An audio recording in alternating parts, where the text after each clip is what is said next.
ये समझना। अब बात करते हैं कि हम इतने छोटे हैं, अगर मैं इतना छोटा आदमी होता तो इनको ये पावर देता खुद दिया। और आज ये पार्लियामेंट मुझे बुलाने के लिए तैयार नहीं है। शेम। क्या आप कुछ कर रहे हैं या कर सकते हैं, ये आपकी गलतफहमी है। मैं जंग कर लूं, जंग आपका बॉडीगार्ड अगर उसके ऊपर फायर होगा तो आपको बचाएगा, वरना वो आप गोली चलाने को उसको कहेंगे, आपके कहने पे वो गोली नहीं चलाएगा। हमें पता है कि इन्हें किसने बनाया, क्यों बनाया, किस वास्ते बनाया। अब जब उनने इनको यतीम छोड़ दिया है, पहले एक दूसरी तरफ उंगली उठाने से पहले अपने गिरबान में देखें। टॉकिंग अबाउट पोजीशंस, ये जो दुनिया आपसे डायलॉग कर रही है वो पोजीशंस की बात है, और वो आपका चेहरा देख के किसी और से डायलॉग कर रही है। उनको जरूरत है अफगानिस्तान में, आपकी क्या जरूरत है? वहां कौन सी आपकी पार्टी ने और बांग्लादेश ने पाकिस्तान बनाया है, आपने तो बनाया नहीं। आप तो माइग्रेशन करके आए हैं, आप तो सिर्फ वहां से भगाए गए और आप भाग के आके यहाँ आपने पनाह ली। बॉम्बे नहीं जाते थे बॉलीवुड में घूमने के लिए, आप गए। तो हमारा को उसका पता नहीं था क्या? हमें सब पता है। हिंदुत्व की हमें पूरी सोच है। हम सिंध से आते हैं, उनकी फंडामेंटलिस्ट सोच है, ये है वो है, भाई वो तो हम सब जानते हैं।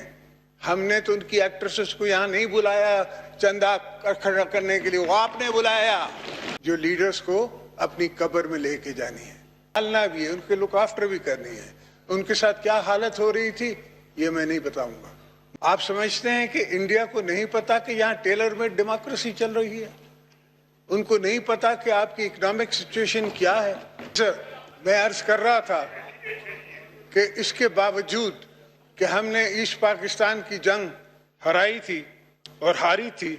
अस्सलाम वालेकुम नाज़रीन कराम, आपको मुकम्मल वीडियो दिखाते हैं। आसिफ अली जरदारी को सदारत से हटाने का मंसूबा, असम्बली में तूफ़ानी तकरीर। असद तूर ने अपने व्लॉग में नया तूफ़ान बर्पा कर दिया।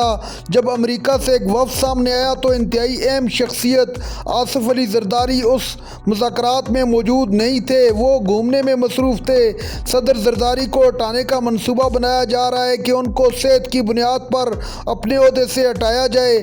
आखिर असल मामला क्या है, आप ये वीडियो देखिए, फिर इस पर डिटेल में बात करते हैं। हौसला, लीडरशिप, समझदारी, दूर दराज नजर, दूर तक सोचने की सोच, ये चाहिए। जो कि आप समझते हैं कि इंडिया को नहीं पता कि यहाँ टेलर मेड डेमोक्रेसी चल रही है, उनको नहीं पता कि आपकी इकोनॉमिक सिचुएशन क्या है। जनाब चेयरमैन साहब, वो सब जानते हैं। आजकल तो हर कोई जानता है, नेट है, इंटरनेट है, हर प्रोग्राम उनका जो इंटेलिजेंस एजेंसी है वो जानती है। मैं उस जमाने की आपको बात बताता हूं, जिस जमाने में शहीद जुल्फकार अली भुट्टो जा रहे थे उनसे नेगोशिएशंस करने के लिए, तो पंजाब में उनने अपने ऊपर खुद प्रेशर डलवाया था। और प्रेशर ये था कि जी ये तो भुट्टो साढ़े फौजी नहीं लाएगा, ये तो कोई नहीं करेगा साढ़े नाल, साढ़े वास्ते। तो इंदिरा जैसी ज़हीन लीडर, उसके पास इंफॉर्मेशन ये थी, इंदिरा पे को इंटेलिजेंस इंफॉर्मेशन ये थी कि भुट्टो साहब पे इतना प्रेशर है कि ये सवाए सोल्जर्स के और कुछ नहीं मांग सकता। वहां जब भुट्टो साहब गए, उनकी नेगोशिएशंस हुई, तो इंदिरा ने कहा कि या सोल्जर्स ले लें या जमीन ले लें। भुट्टो साहब ने कहा मुझे जमीन दे दें। इंडिया की उस वक्त ये हालत नहीं थी जो आज इकोनॉमिकल उनकी उड़ान है कि वो 90,000 फौजियों को रख के और पाल सकती थी, बिकॉज जिनेवा कन्वेंशन के हिसाब से उन्हें संभालना भी है, उनके लुक आफ्टर भी करनी है। उनके साथ क्या हालत हो रही थी ये मैं नहीं बताऊंगा, मुझे पता है। मगर ऐसी चीजें बीबी साहबा कहती थी कि कुछ ऐसी चीजें हैं जो लीडर्स को अपनी कब्र में लेके जानी है, तो वो बातें मैं नहीं बताऊंगा।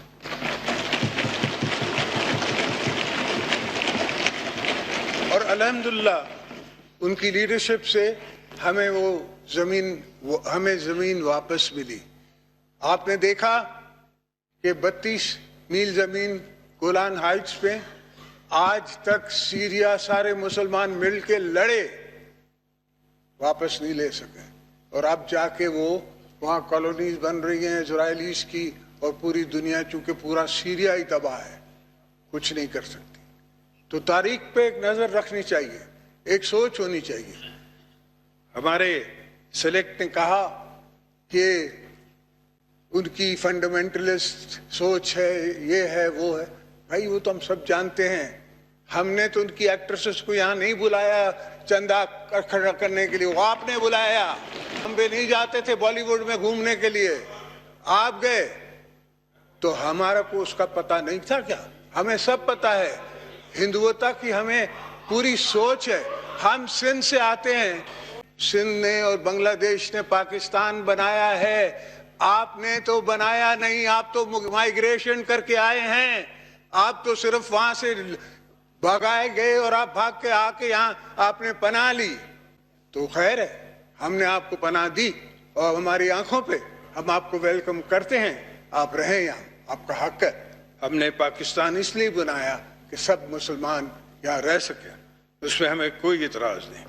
मगर ये समझना कि आप कुछ कर रहे हैं या कर सकते हैं, ये आपकी गलतफहमी है।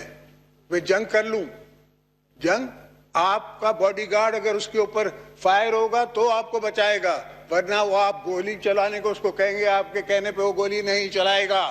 मैं आपको बता दे रहा हूं, ये आपकी पोजीशन है और ये पूरी दुनिया को पता है। दुनिया इज टॉकिंग अबाउट पोजीशंस। ये जो दुनिया आपसे डायलॉग कर रही है वो पोजीशंस की बात है, और वो आपका चेहरा देख के किसी और से डायलॉग कर रही है। उनको जरूरत है अफगानिस्तान में, आपकी क्या जरूरत है? वहां कौन सी आपकी पार्टी है? मैं ज्यादा उनकी मुखालफत नहीं करना चाहता, इसलिए कि ये पाकिस्तान का दिन है। ये पाकिस्तान के ऊपर एक जुल्म हुआ है, हमारे कश्मीरी भाइयों पे जुल्म हुआ है। हमें कश्मीर के साथ सॉलिडारिटी दिखानी है, हमने उनके साथ खड़ा होना है। मुझे पता है कि ये मेरी आवाज कश्मीर तक पहुंच रही है और कश्मीरी सुन रहे हैं। वो बहुत शौक लोग हैं, बाशौक लोग हैं, वो पॉलिटिकली अलाइव हैं। वो हर चीज, मैंने उनसे मुलाकातें की हैं, यहाँ भी की हैं, दुबई में की हैं, हर जगह मैं उनसे मिला हूँ। ये मुझ पे एतराज करते हैं कि रोज दुबई जाता था, रोज अबू धाबी जाता था, रोज चाइना जाता था। ये पूछते हैं कि मैं क्या करूं? खुदा ना खास्ता अगर मेरे वॉच पे ये होता तो मेरी पहली फ्लाइट होती अबू धाबी, सेकंड फ्लाइट होती मेरी चाइना। और नाज़रीन इकराम, आपने वीडियो देखी आसिफ अली जरदारी का असम्बली के फ्लोर पर तारीखी खिताब। आसिफ अली जरदारी ने मुल्क में तमाम तर मसाइल को पूरी दुनिया के सामने उजागर कर दिया। आसिफ अली जरदारी को ओहदे से हटाने का मामला सामने आया है। सहाफ़ी असद तूर ने अपने व्लॉग में इस पर खुलकर बात करते हुए कहा कि आसिफ अली जरदारी अब ज़्यादा देर के मेहमान नहीं हैं।